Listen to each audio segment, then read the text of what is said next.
So we're going to start this next panel called Participation and its Discontents, and we're going to start with Harry Sanderson. Did I pronounce it right? Yeah? Okay. So he's a London-based artist working in digital video and installation. His main focus is the role of algorithm and labor in the embedded languages of visual culture. Sanderson graduated from Central St. Martin's School of Art and Design in London in 2013, received the Near Now Fellowship Nottingham in 2014, and was in residence at Somerset House, London in 2016. Recent exhibitions include That a Body Knows Regardless in Interstate Projects, New York, Solid State, Sunlight at Levy de Waal, Brussels, Exponential Anything at the Photography Museum in Berlin, and Searching for Device at Basis Frankfurt. Shall we? All right, cool. We're there. Okay, thanks for having me. Does the audio work on this? Okay, cool. Okay, so yeah, I'm just going to start with the video and then...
High definition and CGI allow for the performance of an image of society that can be projected across it, one that effectively conceals both the ends toward which they are employed and the chains of production that ensure their existence.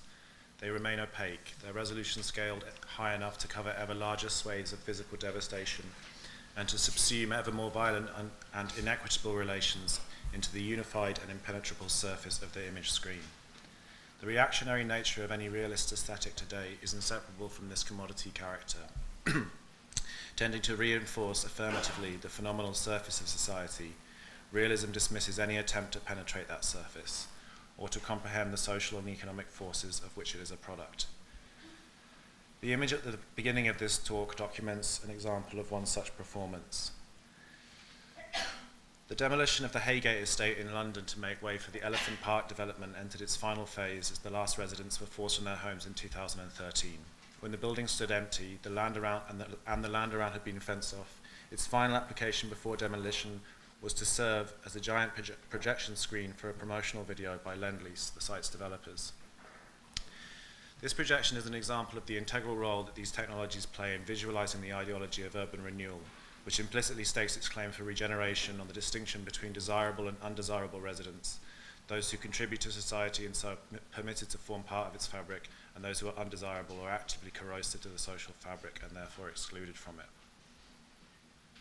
The imaginative space of the film depicts a visual order that reflects and enforces a social order of flat, imaginary citizens, Capital investment resaturates the colors of the grayscale city, whilst people are replaced by people textures or populating images. These images in the context of HDN networks are now productive rather than just representational phenomena.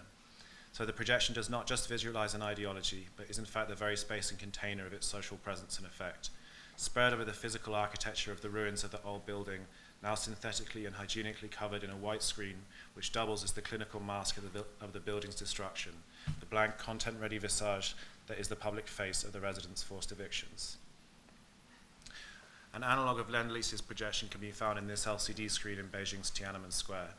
The screen displays looping images of unspoilt nature in the outlying rural provinces and kaleidoscopic human abstractions reminiscent of the mass displays of synchronized gymnastics in North Korea's Arirang.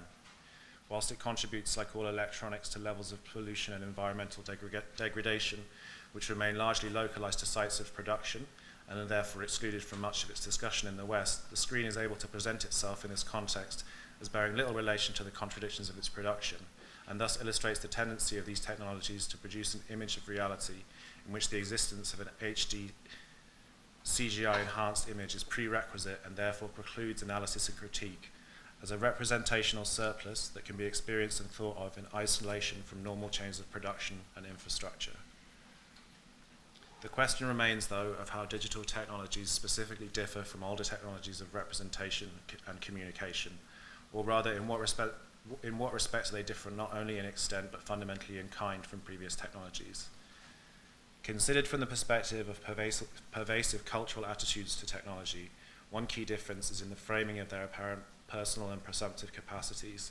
Closely related to this is the belief that increased access to tools will invariably lead to a more equitable or at least more meritocratic distribution of wealth and opportunity as they become more granulated and embedded within the fabric of daily life as dictated by the logic of capitalist development.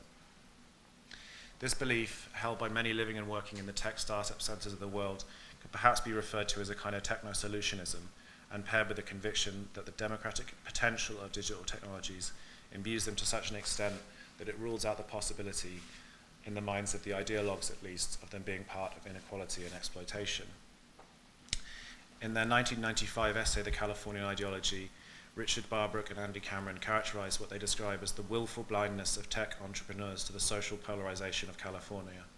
In their words, this utopian fantasy of the West Coast depends on its blindness towards and dependence on the social and racial polarization of the society from which it was born.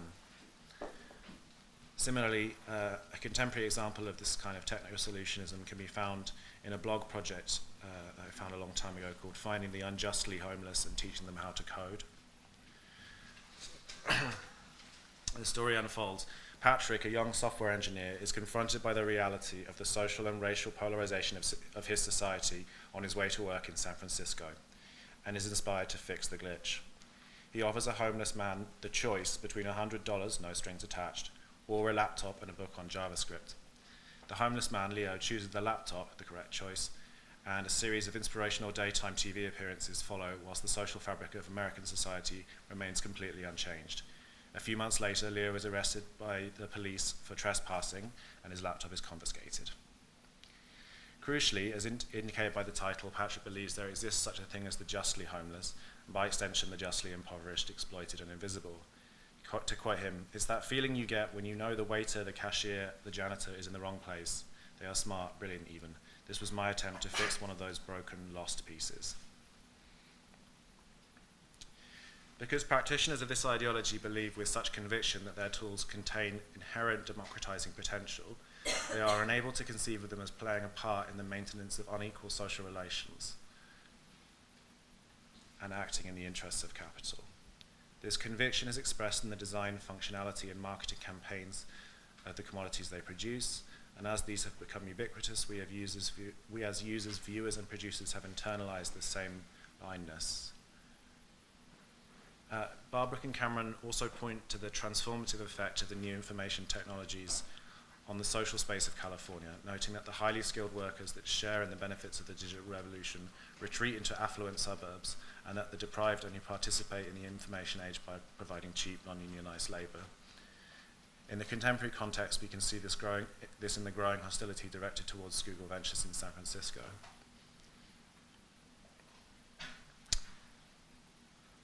Kevin Rose, a partner at Google Ventures, voiced his thoughts in response to these protests on the This Week in Tech YouTube channel. Having been confronted by anti-tech protesters outside his home, Rose asked if they were aware of the irony that they were filming the encounter on an Android phone and that they intended to upload it to YouTube. As noted by DSG when Louise Mensch made a similar remark about Occupy protesters and their apparently hypocritical consumption of coffee, the arguments are getting significantly weaker. To quote them, 4 or 5 years ago, their argument would have been, but capitalism has given you everything you ever needed. Now it's, but you're drinking coffee.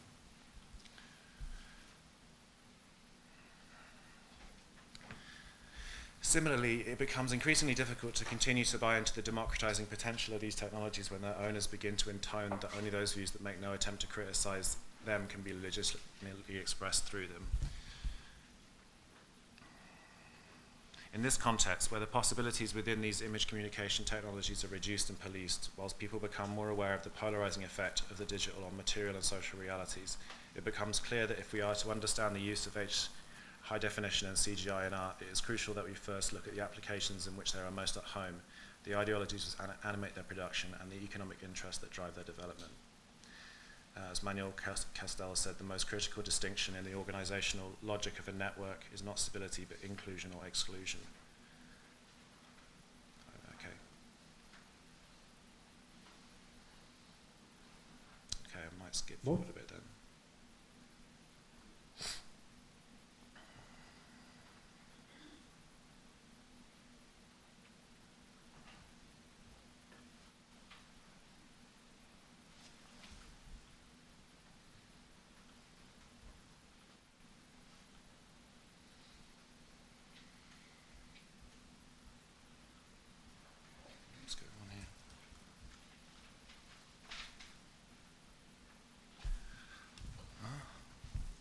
Sorry, the computer's gone a bit messed up. Hang on.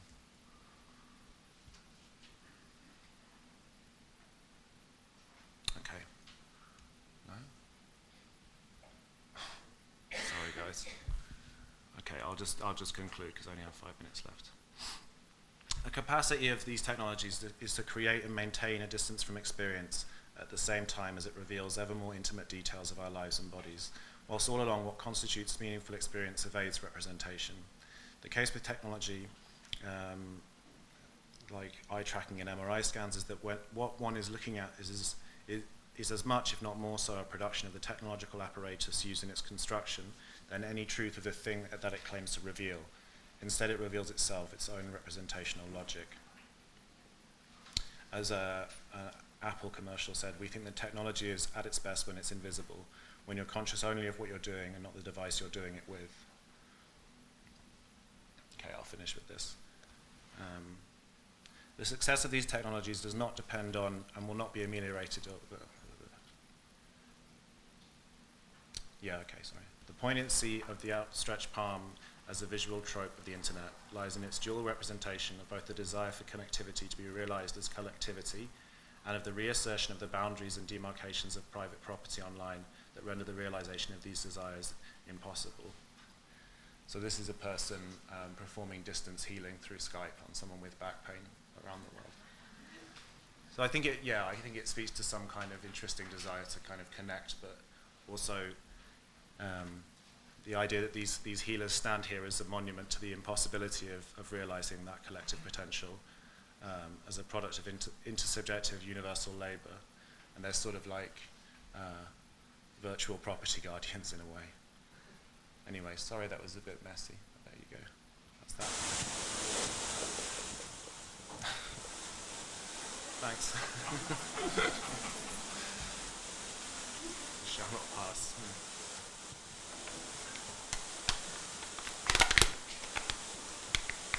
All right, thanks.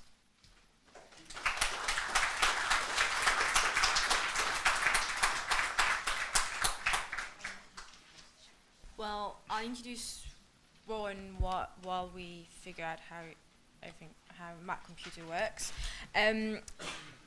Rowan Lear is an artist, writer, and PhD candidate at the University of West London, where her research examines gesture, sensation, and automation in the photographic body. She co-organizes the feminist study group. How do you pronounce that? Work, okay. and runs planetary processing and Art Quest peer forum, the photographic artist hosted at the Photographers Gallery.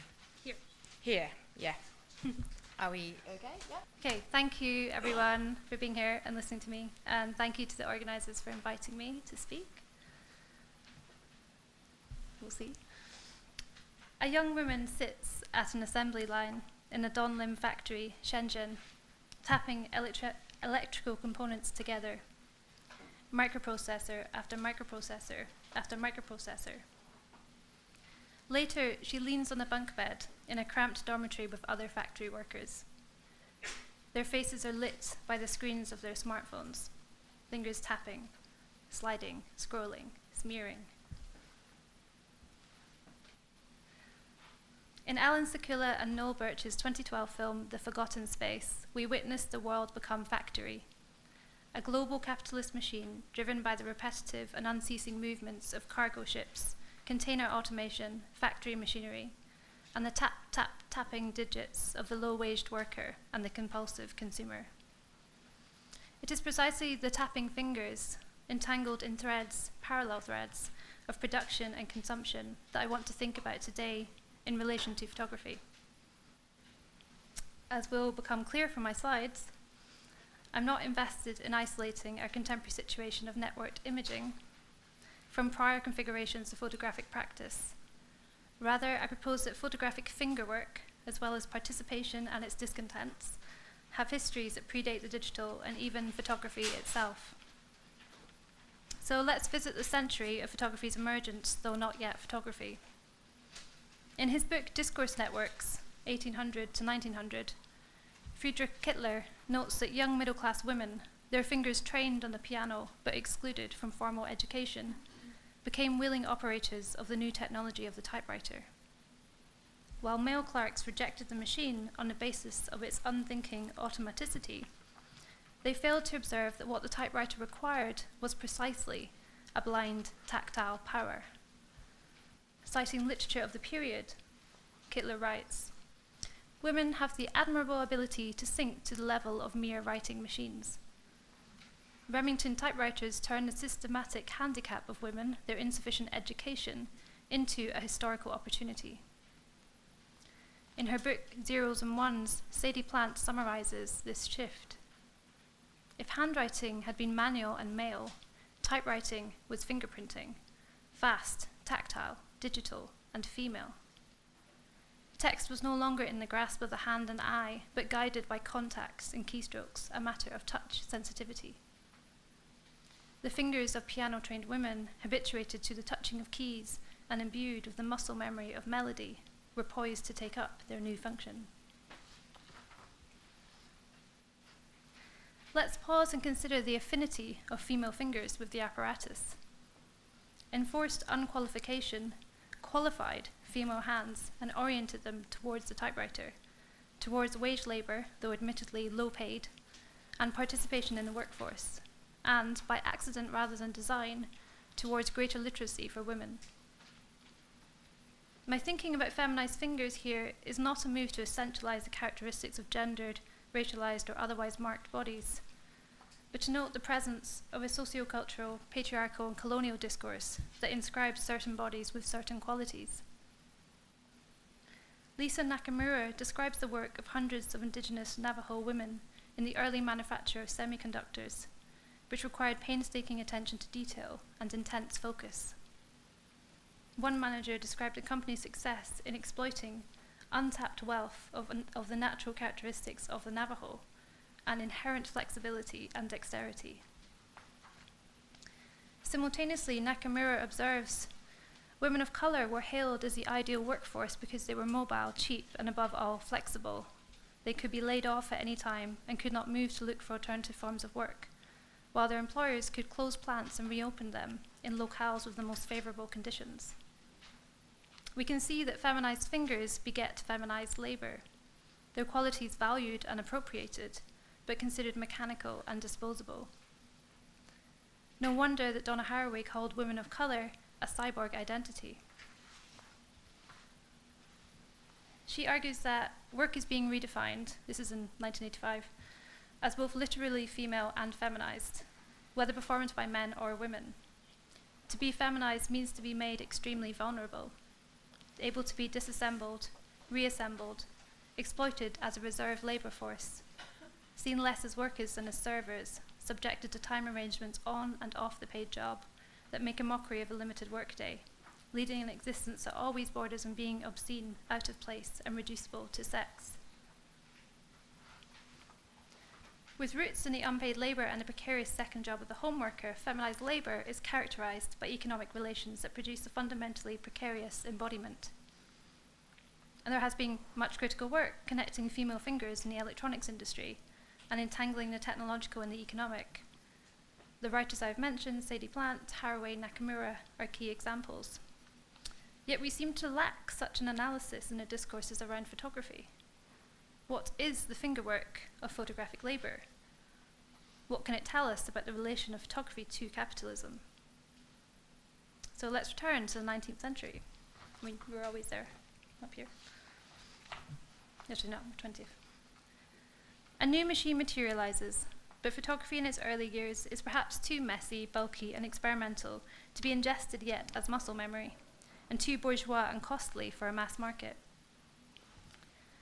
This didn't prevent inventor Louis Daguerre in his 1839 announcement of the daguerreotype from imagining a prospective female consumer, writing, "The leisure classes will find it a most attractive occupation, and although the result is obtained by chemical means, the little work it entails will greatly please ladies."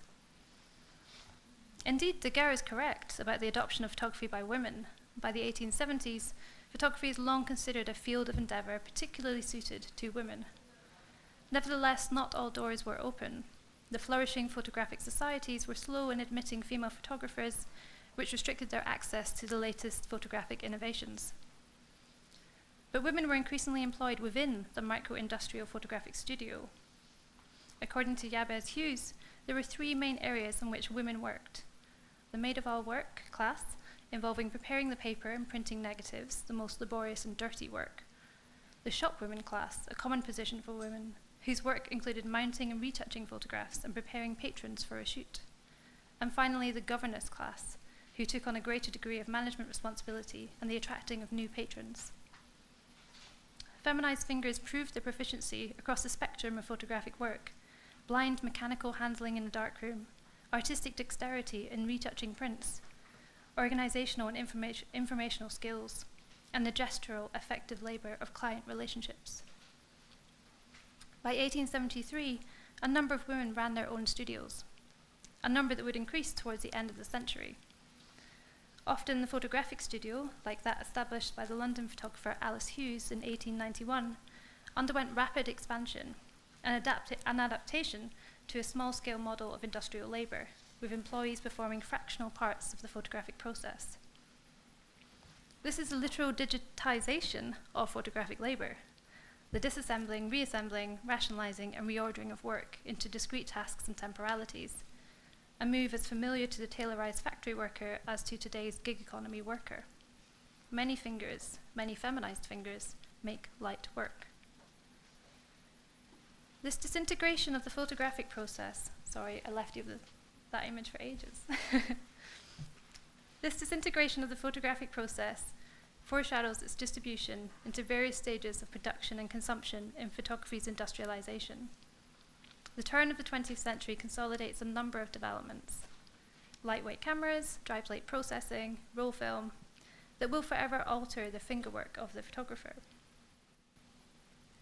While female fingers had been, until now, engaged as master amateurs, and I'm thinking of the chemical-stained hands of Julia Margaret Cameron, or the tasks of the studio, the mass marketing of the Eastman Kodak Company, as you've been witnessing, produced a new archetypal female consumer who required no knowledge of photography, but a single movement of the finger. Kodak's pioneering market promise was based on minimizing the effort and embedding the habit of photography, with their famous slogan, "You press a button, we do the rest." They demonstrated the simplicity of their process by marketing almost exclusively to and through women's bodies. Feminized fingers thus feature prominently in the first 40 years of Kodak advertising and continue to appear up until today in camera instruction manuals and guides. It is through the gesturing, touching, tapping, pressing, and holding of female fingers that photography has been learned on a global scale. Emotional labor is also entangled with the industry of domestic photography. Infused with pathos, marketing slogans such as "a Kodak record of the children catches them just as they are and keeps them just as they were," and calls to keep a Kodak story of the children, aggressively associated photographing with care work, and place the responsibility for narrating the family story with the mother photographer, in addition to the burden of homework. We can trace the legacy of this association in the use of Instagram by women. Research suggests that women more than men are in the habit of narrating their social relations and familial attachments through images online. Of course, Kodak and other manufacturers did not actually reduce the labor of photography, but merely streamlined and distributed it. Making cameras, coating film, processing and printing were outsourced to other bodies in the supply chain. And there was clear evidence of a feminized labor force in Kodak's Rochester plant, as well as in the processing labs of Boots plc in the UK. 2 generations of women in my own family worked in the research labs of Ilford, while the work of manufacturing cameras has long been outsourced to low-wage workers in China and other countries around the world. Sorry. Everywhere, fingers are plugged into the photographic apparatus. I'm going to have to do some catching up. Today, I touch, tap, tap, slide, tap, scroll.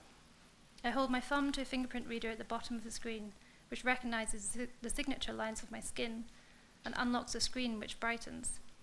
I tap the camera icon with my index finger, which switches the camera on and opens a live preview. Another tap overlays a focus crosshair and exposure wheel, which can be slid, again by index finger, across the screen to provide sharp focus on a particular area in the frame and alter the exposure from its automatic setting. A final tap and the photograph is taken. One scroll from right to left and the resulting image can be instantly viewed. Another tap, and it can be shared online. We've arrived in the 21st century. As photographing has converged with computing, the kinds of touching and movements that are elicited by the camera have become even more rationalized, automated, and outsourced. Microgestures of the photographing body are fully embedded in the psyche, the flesh, and the musculature. Photographing is a reflex. But this is not to say that the photographer's fingerwork has dissipated with the rise of digital devices. Rather, touch is ever more significant. The relatively recent design of touchscreen interfaces makes quite different demands on the body, generates new configurations of technology and subjectivity, creates fresh ways of sensing and selecting, and requires increased energy supply and rare earth mineral components to operate. Further, the average camera phone is programmed to collect an array of metadata from our fingerwork.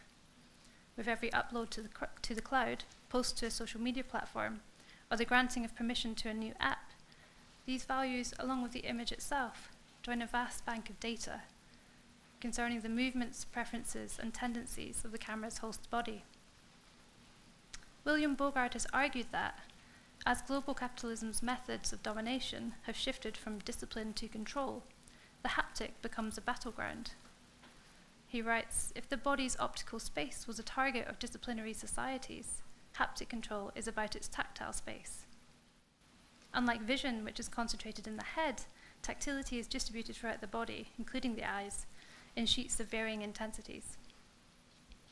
So rather than fears about surveillance and visibility, it is our very haptic intelligence, that unthinking ability to organize our bodies and move our fingers with automatic precision, a stereotypically feminized attribute that is harnessed by algorithmic capitalism today. Like the typewriter, consumer camera technologies elicit specific fingerwork.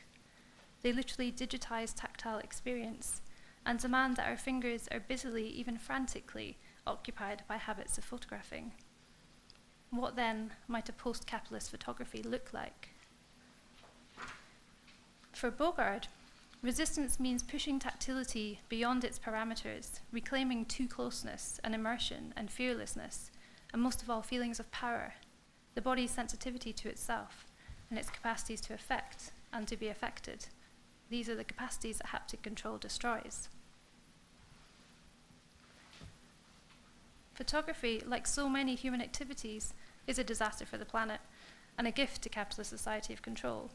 But what if resistance to capitalism lies precisely in not withdrawing, not maintaining an intellectual distance from the apparatus, and not only offering the aloof tap of a finger when required? In his book Natural Mind, Wilhelm Flusser watches his own hands move across the typewriter and reflects on fingers. He writes, "The machine exists for fingers, it is made for them, and fingers exist for the machine, they move appropriately for it. But the relation between machine and fingers is not symmetrical, because the finger's movements, which articulate freedom, determine the machine's movements."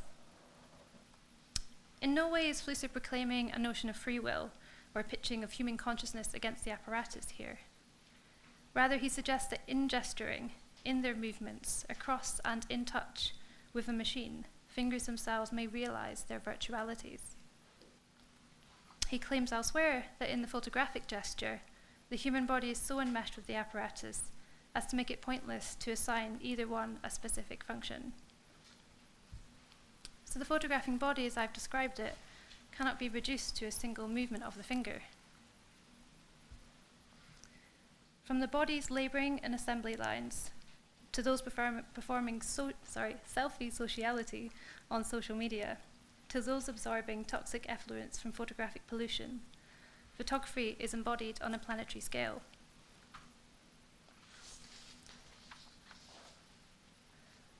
By planetary, I do not mean to invoke measurement. Like Michelle Murphy, I refuse population or sheer quantity as a framework for a feminist politics. Rather, this photographing body has multiple sites of vulnerability, and its movements contain a radical openness to other ways of imagining our photographic universe. And photography might offer not merely a lens, as was described earlier, through which we might view capital, but a body through which capitalism might be figured, felt, touched, or even triggered. Thank you.